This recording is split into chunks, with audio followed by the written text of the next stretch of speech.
Hello all. So I'm just here to speak about RCB event and the Stampede which has happened on June 4th, which was a disaster.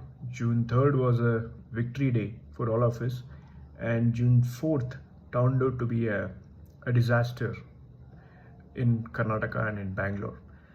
Here I'm not criticizing anyone. I'm not criticizing government of Karnataka, neither I'm criticizing KSCA, Karnataka State Cricket Association, or I'm not criticizing RCB also. So I just thought of sharing the analysis. We have seen many things in the news since 2 days, but I just thought of giving you a data analysis so that we are aware of what has happened and we can just reflect on that and we can decide which is correct and which is wrong. Without further ado, I'll just move towards our main topic of discussion.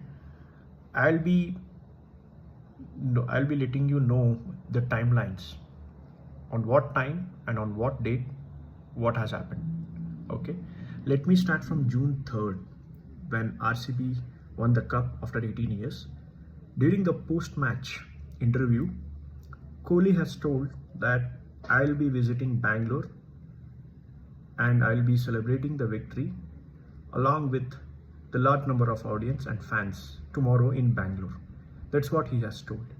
The first thought which came to my mind after hearing to him is, I'm the greatest fan of Kohli, but here after he spoke, I was happy that he is coming to our city. One more question came is, how he is so sure about coming to Bangalore? Has he already decided that? Has he already communicated this with franchisee? And did franchisee already made a communication with Karnataka government?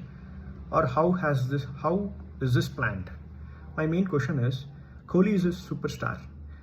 He is a legend of Indian cricket and the world cricket also.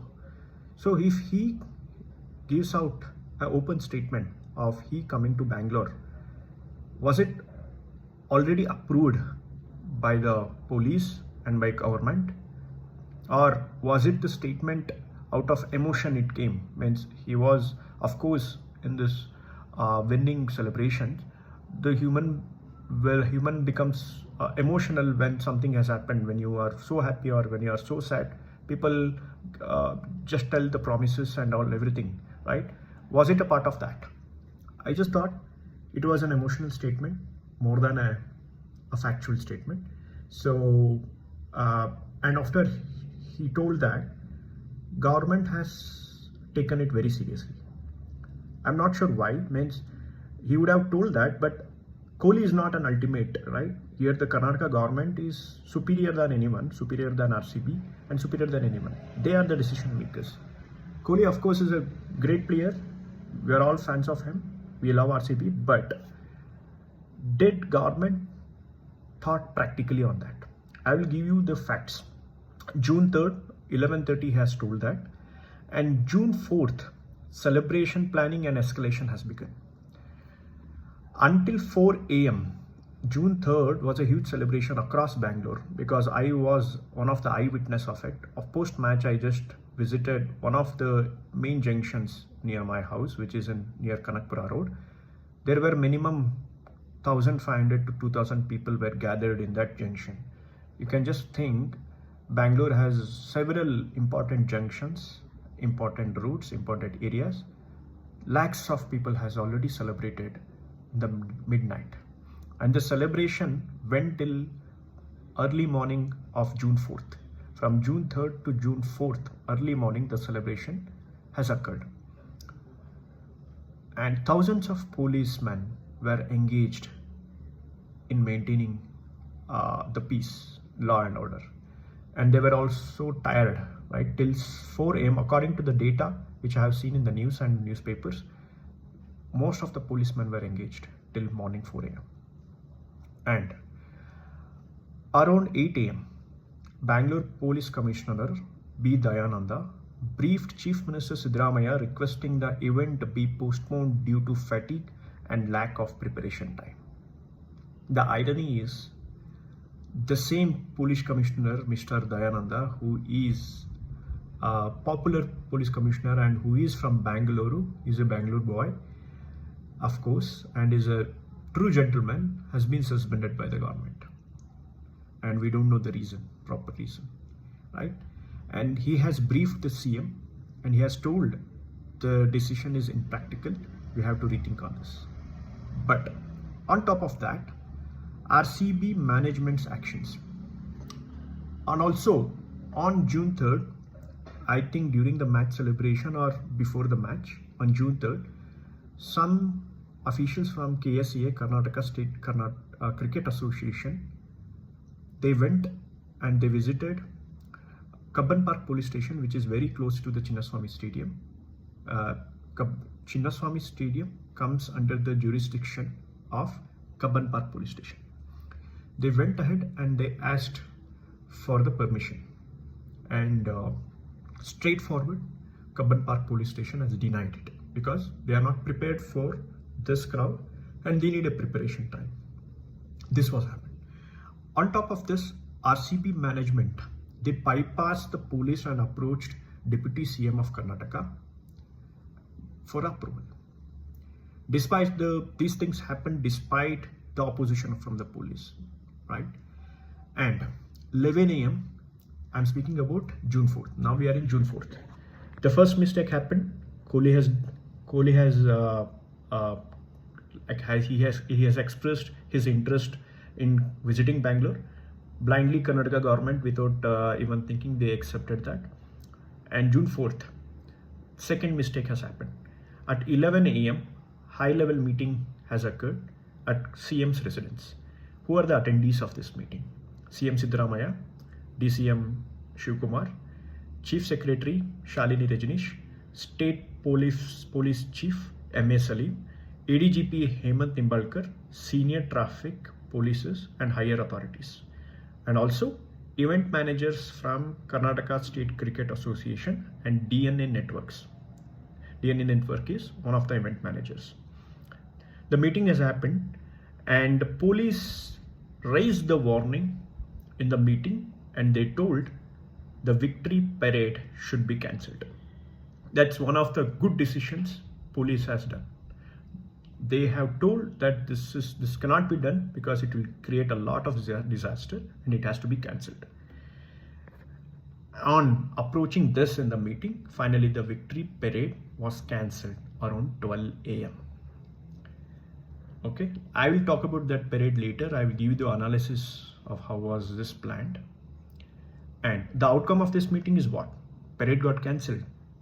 Only the felicitation event got approved. And police has been instructed from the politicians to make arrangements in front of Vidhan Soudha and in Chinnaswamy Stadium. Okay, and on June 4th, police has issued some instructions to public. They have told entry only valid with valid tickets and passes, limited parking, so public advised to use metro or public transport. Public requested to cooperate.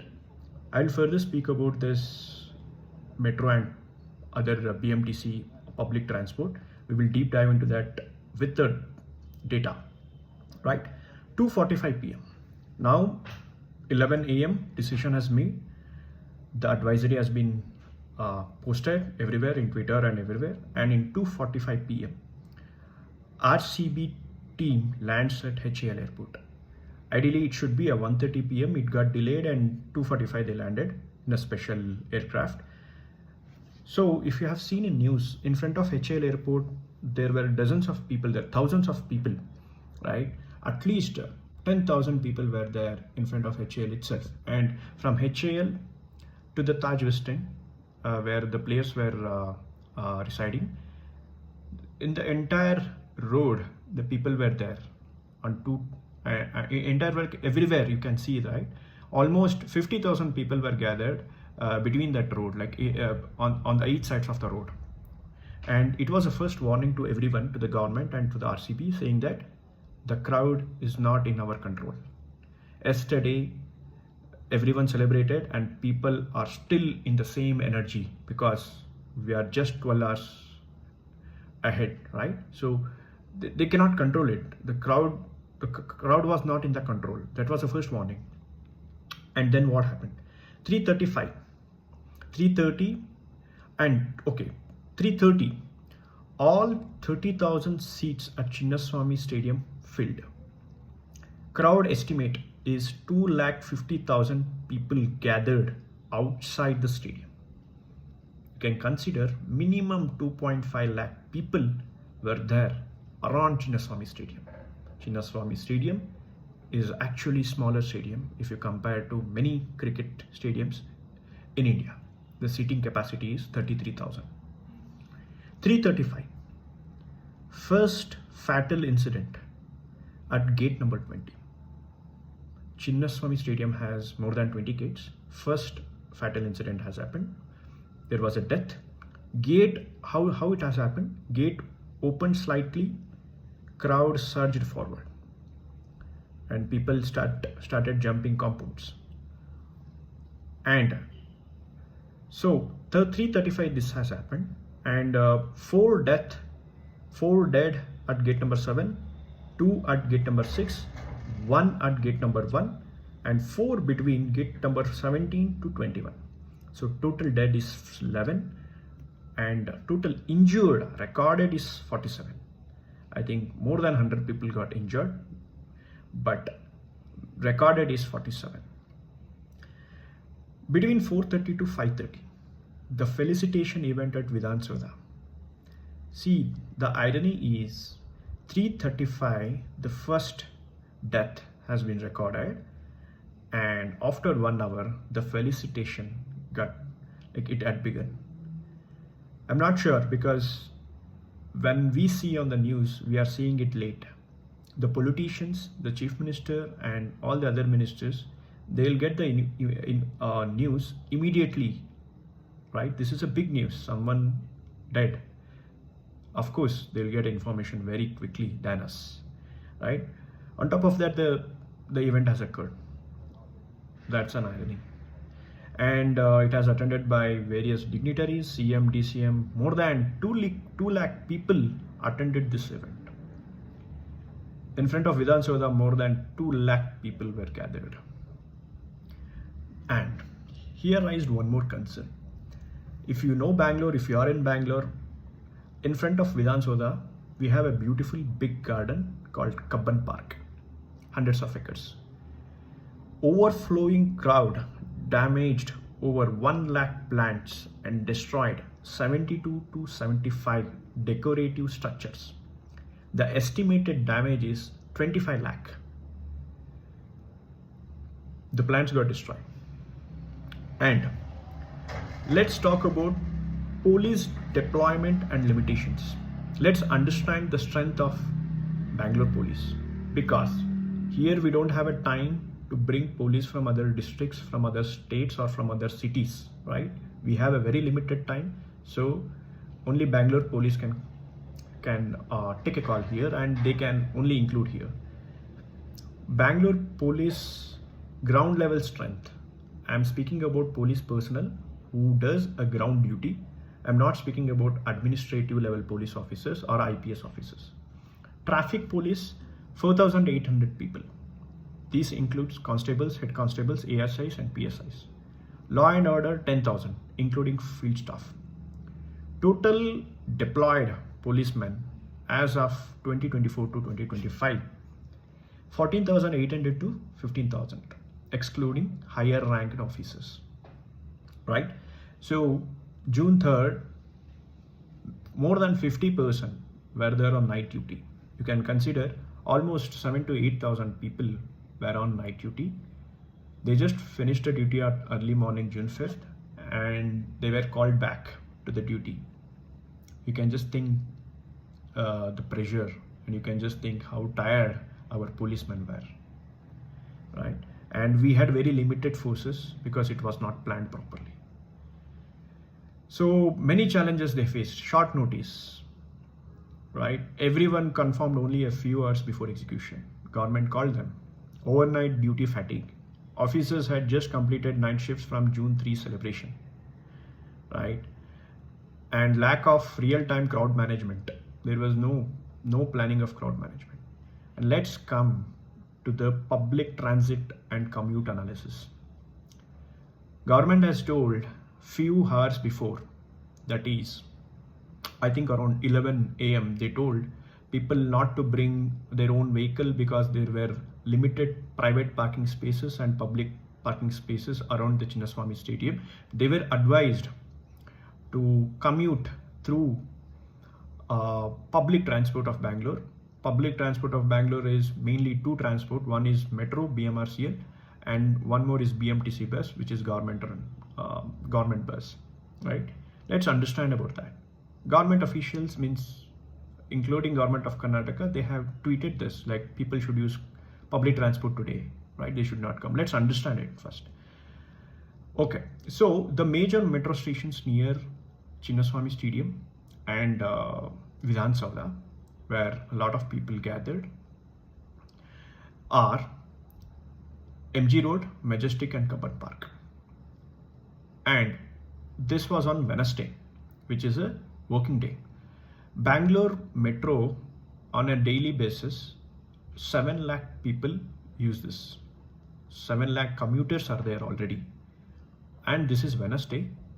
Most of the people in Bangalore, they visit office either on Wednesday or Thursday. Most of the people will be there in metro. So almost 7 lakhs people are already traveling. So you can consider, and this Chinnaswamy Stadium comes in purple line, right? In purple line, you can consider 4 to 5 lakhs people travels on an every day, because most of the corporate office, government office is in the same line. So already 4 lakhs are there. On top of that, 2 lakhs are commuting because of this event. Metros are already overloaded. You know what was the effect, the domino effect of this? Metros didn't stop at the major stations like Kabban Park, MG Road and Majestic, because they made a good decision, I would say. The reason is a lot of people would have died, because metro lines are electric lines, electric rails are there, right? People would have jumped and some accident would have happened. That is the reason they took a very good call, sensible call, not to stop metro at these stations, right? And coming to the BMTC bus scenario, there were no special buses for the event. Regular routes disrupted due to road closures and commuters confused due to unannounced diversions. There were no buses, but government is saying come in bus, right? And let's talk about one more thing of victory parade. So RCB as well as government of Karnataka, they want the victory parade to happen, but let's understand it practically. RCB has tweeted about a victory parade without getting an approval from the government. I don't know who has approved it from the government. They told we are doing the victory parade from Vidhan Sabha to Chinnaswamy Stadium. If you understand it, what is victory parade? That I would say that was not a parade, that was a walking, because from Vidhan Sabha to Chinnaswamy Stadium, it is merely a 2.5 kilometers of commute. If someone says a parade, what is parade? At least it should be a 10-kilometer parade. It would have been a disaster if this has happened. Luckily, I don't know who has taken the call, maybe higher officials from the police. I'm so grateful to them. We should all be very grateful to them. Because of this decision, many lives have been saved. 2.5 kilometers, and we don't have a big roads, right? We don't have a big roads, and how can you accommodate 3 to 4 lakhs of people in that road, and that too very short distance, 2.5 kilometers? You know what would be a best decision in terms of victory parade? They would have taken the players at least 15 kilometers around the city, around the important junctions, around the important roads. Because if I plan to attend this parade, what I would think, okay, which is the nearest location to my place? I would have gone there. so that people would have not come like 3 lakhs, 4 lakhs into the central Bangalore. People would have stayed in their home and come to the nearest point at the allocated time, at the predefined time. Government would have given the map previously 24 hours before, or at least 5-6 hours before, saying that these are the routes designed, and in these routes players are coming. So, but you cannot call it as a victory parade. Luckily, in weekdays you cannot even plan it. It would have been you would have planned it on weekend, Saturday or Sunday, as suggested by our police commissioner. But it was a disaster, I would say. So these are some of the facts. So thanks for listening. We should ask ourselves few questions, right? More than a life, there is nothing, right? Our life is worth more than any team, more than anyone. So celebrities, politicians, anyone, they come and go. They just sometimes they don't care about human lives. Not everyone, some, because of their pressure or I don't know for what reasons. We should care about ourselves. We as a public should think whether we should go to this event or not, and we should take our sensible decisions. Now, who are the innocents? Who are the fools now? We are the fools. Whom should we blame now? We should blame ourselves. Of course, we should blame government. We should blame the leaks, and we should blame RCB also. Means everyone are responsible. Not only public. Public are innocents. Who is responsible? Government of Karnataka is also responsible. Karnataka State Cricket Association is also responsible. And RCB is also responsible. I'm a huge fan of RCB. I'm a huge fan of Virat Kohli. But now I question myself, how much should I love RCB? The reason is they have just posted on Instagram saying that we sorrow, express their sorrowness, and maybe they would have given some 10 lakhs rupees to the people who deceased. But I would say it's not worth. You cannot bring back the lives, of course. At least someone from RCB would have given a visit to their home, would have shared their sorrowness in front of them. That was a sensible call. But nobody did. Everybody were busy. They just posted it. That's all. Finished. So we should think on ourselves more than anyone else, right? Thank you.